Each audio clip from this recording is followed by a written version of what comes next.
I am in Majuro Atoll, the capital of the Marshall Islands. Beautiful place. But after a week here, I'm kind of left with one burning question. Why do they have all these cars?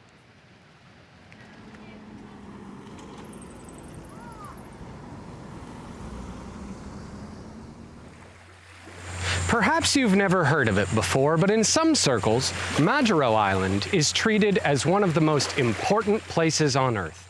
It's the capital of a nation that in a few short decades will likely no longer exist at all. It's an island and in turn a nation that within my lifetime will likely be completely swallowed by the sea. And in turn, it is probably the longest running and the least attended funeral that our world has ever seen. Yet, it's an easy story that we are happy to retell. You want to talk about sea level rise? Come to Majuro. You want to highlight climate change? Come to the island that's going to die. But the way that I see it, nobody really cares about the Marshall Islands. Least of all the Marshallese. Let me explain. Here in Majuro, there's essentially no bus system, or at least there's no way to catch a bus. Even though the island's an atoll and therefore effectively a single 40-mile road running tip to tip, even though the Japanese donated an entire bus system back in 2002 with the now rotting out corpses of their stops still littering this road, even with enough buses to serve the entire island's population already donated to the local college, wasting their glory days in some parking lot, the only possible bus an average person here can take is a single minivan that waits until it's full before it heads out. And yet, on this planet, there has never been a more perfect place for a bus. A bus system in Majuro could, without altering any real aspect of this society, remove almost every single personal vehicle off this road. It would unclog the street, remove the pollution, and open up an absolutely vital amount of the extremely limited space that exists here. This isn't a poverty issue. They have the materials, and what's more, it would save them a ton of money. Yet, everybody here, and I do mean everybody, takes a private car. Either one that they own themselves or one of the many hundreds of taxis that do endless loops of the only populated section of this island. Loops that are rarely ever more than a few miles long. In Dalap, the populated core of this island, virtually nobody walks, virtually nobody bikes, and other than the students, virtually nobody takes the bus. There are so many private cars on this island today that despite having a tiny population, despite over 90% of their drives covering a distance of no more than a few miles, there is pretty much an endless traffic jam here.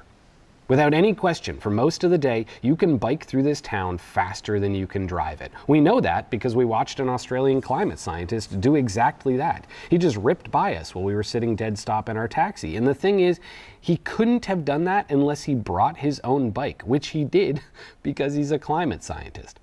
But here in Majuro, good luck renting one.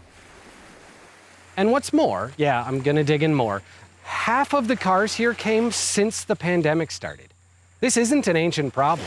American aid that was given here to help stop the spread of COVID was handed out among the population, who turned around and spent it on private vehicles. If you walk the streets of Majuro today, it's very clear that they just got a big chunk of money.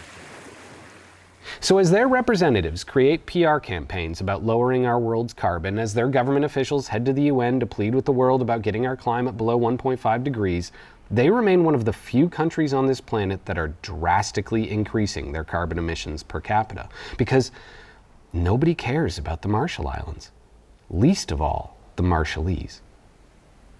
And there's a few examples I want to highlight to show just how ridiculous this all is. The first is the president himself. His main office is immediately across the road from the government's privately run resort, a place where he also keeps an office. I'd say the distance between them is maybe a stone's throw, but you'd have to be pretty weak not to overshoot it. And yet, he has a personal reserved parking spot on both sides, and you'll probably not be surprised to hear by this point that when he goes from one to the other, he drives between them. The second are the electric vehicles. The Marshallese government, in combination with foreign aid, have installed a number of electric chargers in a few choice spots around the capital. I personally saw 3 chargers while walking around, but it's possible there's a few more. They've been here so long unused that someone even built a fence in front of one. You can't access it anymore, even if you wanted it to. But given that it still has the plastic cover on it from when it was first installed, I don't think anybody really wanted to. And what's even more ridiculous is that the electricity here comes from a gas plant. They burn diesel to get it. Even if you erroneously believe that an electric vehicle is somehow better for the environment than a gas bus, chances are you understand that that loses a bit of its luster when you're filling those chargers with diesel. But the third and most obvious here has to be the school buses. Specifically, the 6 that I saw operated by the college, because they're used for around an hour a day, just for students, and then the rest of the day they sit in a parking lot. Feet from the hundreds of private vehicles swirling around them. There is no reason whatsoever that these can't be public buses. Nothing but will. To put it simply, the Marshallese just don't want to do it. Nobody cares about the Marshall Islands. Which isn't to say there aren't reasons to want a private vehicle. Of course there are. This close to the equator, Majuro is virtually always hot, sweltering even. What's more, one of the only jobs uneducated people can get here is driving taxis. It's a low-paying career for sure, even for those few who actually own the car, but it's something the savings from that bus system would need to replace. Yet, none of these problems are insurmountable. If anything, they're actually quite easily solved. They just have to have the will to solve them. World-sized problems are incredibly easy to push on someone else. I'm certainly not blaming the Marshallese for climate change. Just like virtually everyone else who shows up here, I'm only at this funeral looking for a symbol.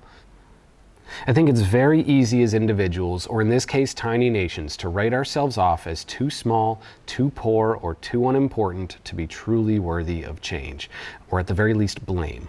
And in some ways, I don't really disagree with that. I am certainly no paragon of virtue. None of us as individuals caused this, and none of us as individuals can fix it.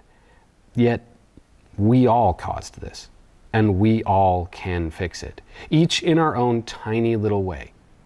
You don't have to be the world's biggest hippie to care about this problem, and you don't need to try to bike every single place you go to try and fix it. The reality is that any true solution to this problem has to work for everyone, not just those who care. Otherwise, it will never be sustainable. I'm not making this video to tell you to lower your emissions, especially after flying all this way to come here. I'm not the preacher of this funeral. But I will say that if you're going to tell other people that they have to ride the bus, you better be doing it yourself. This is Rare Earth.